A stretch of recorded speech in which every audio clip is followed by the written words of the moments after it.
दोस्तों, ये उस दौर की बात है जब मदीने की गलियों में चारों तरफ खुशियां बिखरी हुई थीं। हर घर से रौनक और हर चेहरे से सुकून झलक रहा था। लेकिन इन्हीं रोशन गलियों के बीच एक छोटा सा घर मौजूद था। एक ऐसा घर जहां दौलत की चमक नहीं, बल्कि सब्र और शुक्र की रोशनी बसती थी। ये घर हजरत फातिमा रज़ियल्लाहु ताला अन्हा का था, अल्लाह के रसूल सल्लल्लाहु अलैहि वसल्लम की प्यारी बेटी, जिनका दिल तंगी में भी अल्लाह के शुक्र से लबरेज रहता। उस सुबह मदीने के आसमान पर एक अजीब सी खामोशी फैली हुई थी। हवाएं ठंडी थीं, लेकिन हजरत फातिमा रज़ियल्लाहु ताला के घर का सन्नाटा कुछ और ही कहानी बयां कर रहा था। पूरी रात इबादत में गुजर चुकी थी। सजदे की मिट्टी अब भी उनकी पेशानी पर जैसे नूर बिखेर रही थी। सुबह उठी तो उन्होंने देखा कि घर में खाने का एक दाना तक मौजूद ना था। सिर्फ एक प्याले में थोड़ा सा पानी रखा हुआ था। उन्होंने वो पानी उठाया, बिस्मिल्लाह कहा और धीरे से पी लिया। फिर हाथ उठाकर दुआ की, ऐ अल्लाह, अगर तंगी है तो भी तेरी रहमत है, अगर नेमत है तो भी तेरी रहमत है। हमें आजमा, मगर हमारे सब्र और यकीन को और मजबूत रखना। उसी वक्त मस्जिद नबवी से फजर की अजान की पुरसुकून आवाज गूंजने लगी। पूरा मदीना उस सदा से रोशन हो गया। हजरत अली रज़ियल्लाहु अन्हु और हजरत फातिमा रज़ियल्लाहु ताला अन्हा ने उठकर वुजू किया और साथ में नमाज अदा की। सजदे में उनकी आंखों से आंसू टपक रहे थे। एक तरफ तंगी का आलम था, दूसरी तरफ दिलों में अल्लाह पर यकीन की रोशनी। नमाज मुकम्मल होने के बाद हजरत अली ने हजरत फातिमा की तरफ देखा और फरमाया, फातिमा, मैं काम की तलाश में जा रहा हूं, अल्लाह से दुआ करना कि मेरी मेहनत कबूल हो जाए। हजरत फातिमा ने सर झुकाकर फरमाया, आप फिक्र ना करें, अल्लाह कभी मेहनती को मायूस नहीं करता। जाइए, इंशाअल्लाह आप रोजी लेकर ही लौटोगे। इतना कहकर हजरत अली धूप से तपते रेगिस्तान की तरफ निकल पड़े।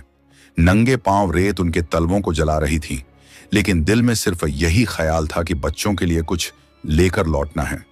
इधर घर में छोटे हसन और हुसैन अपनी अम्मी जान की तरफ देखकर मासूम आवाज में बोले, अम्मी जान, पेट में बहुत दर्द हो रहा है, हमें कुछ खाने को दीजिए ना। यह सुनकर हजरत फातिमा की आंखें भर आईं, लेकिन उन्होंने बच्चों को गले से लगाया और मुस्कुराते हुए फरमाया, मेरे शहजादों, दुनिया तो एक इम्तिहान है, सब्र करो, इंशाअल्लाह तुम्हारे अब्बा जान कुछ लेकर जरूर लौटेंगे। हजरत हसन ने मासूमियत से कहा, अम्मी जान, अगर अब्बा खाली हाथ लौटे तो? हजरत फातिमा ने उनके सिर पर हाथ रखते हुए फरमाया, बेटा, कोई भी कभी अल्लाह की रहमत से खाली नहीं लौटता। उधर हजरत अली रज़ियल्लाहु ताला अन्हु शहर की गलियों में रोजगार की तलाश में घूम रहे थे। उन्होंने एक सहाबी से अर्ज किया, भाई, अगर कोई काम हो तो मुझे बता दीजिए, मेरे घर के छोटे बच्चे भूख से परेशान हैं। सहाबी ने अफसोस जताते हुए कहा, या अली, अल्लाह गवाह है, अगर मेरे पास काम होता तो सबसे पहले आपको देता, लेकिन मेरे घर का चूल्हा भी कई दिनों से ठंडा है। हजरत अली ने उनका हाथ थामा और फरमाया, सब्र करो मेरे भाई, अल्लाह किसी को अकेला नहीं छोड़ता।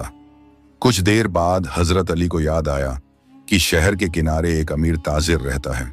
वो उसके पास पहुंचे और फरमाया, भाई, क्या तुम्हारे पास कोई काम है? मैं मेहनत के लिए तैयार हूं। ताजिर ने कहा, अगर तुम मेरे खजूर के बाग में काम करो तो मेहनत आने में मैं तुम्हें पैसे की जगह कुछ खजूर दे दूंगा। हजरत अली ने कुछ देर सोचा और फरमाया, मंजूर है, मेरे बच्चों के लिए 2 लुक़्मे ही मेरे लिए दुनिया से बढ़कर हैं। उन्होंने कई घंटे धूप में मेहनत की और जब काम मुकम्मल हो गया तो ताजिर ने उन्हें मेहनत आने में कुछ खजूर दे दिए। खजूर हाथ में आते ही हजरत अली ने आसमान की तरफ देखा और अल्लाह का शुक्र अदा किया। फिर कई घंटों के सफर के बाद वो अपने घर लौट आए। उन्होंने वो खजूर हजरत फातिमा को दे दिए। बच्चे दौड़ते हुए उनके पास आए और बोले, अब्बा जान, क्या लाए हैं? हजरत अली ने मुस्कुराते हुए फरमाया, बस कुछ खजूर लाया हूं, मगर इसमें अल्लाह की बरकत है। फिर सब लोग वो खजूर खाने एक साथ बैठ गए। तभी दरवाजे पर दस्तक हुई। हजरत फातिमा उठी और दरवाजा खोला। बाहर एक बूढ़ा आदमी खड़ा था। उसकी आवाज कांप रही थी, चेहरे पर भूख और कमजोरी साफ झलक रही थी। उसने गहरी सांस लेकर कहा, बेटी, मैं कई दिनों से भूखा हूं, अल्लाह के नाम पर मुझे कुछ खाने को दे दो।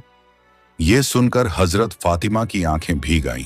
उन्होंने हजरत अली की तरफ देखा और नरमी से फरमाया, ऐ मेरे सरपरस्त, ये बाबा कई दिनों से भूखे हैं और अल्लाह के नाम पर कुछ खाने को मांग रहे हैं।